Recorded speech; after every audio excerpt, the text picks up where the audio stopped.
Sir আপনার নাম? আমার নাম সাব ইন্সপেক্টর জাকির হোসেন, আমি কাকরামা থানাতে পোস্টেড।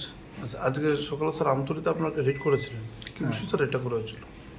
আজকে অনেক দিন ধরে আমরা সোর্স এঙ্গেজ ছিল, তো আজকে সোর্স মারফত আমরা খবর পেয়েছি যে আমতলীর আমির হোসেনের বাড়িতে প্রচুর পরিমাণে দেশি মদ মজুদ আছে এবং সে এগুলি বিক্রির উদ্দেশ্যে এনেছিল।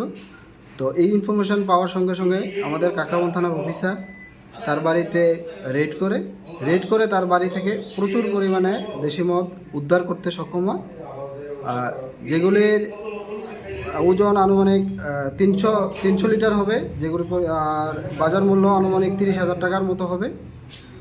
মদের যে বিক্রেতা আমির হোসেন তাকে আমরা অ্যারেস্ট করেছি এবং সে বর্তমানে আমাদের কাস্টডিতে আছে। আগামীতে কি স্যার আপনাদের এই জারি থাকবে স্যার? হ্যাঁ, আমাদের মদের বিরুদ্ধে আমাদের যে অভিযান এটা জারি আছে এবং আমরা এটা কঠোর হাতে দমন করার জন্য আমরা প্রচেষ্টা চালাচ্ছি।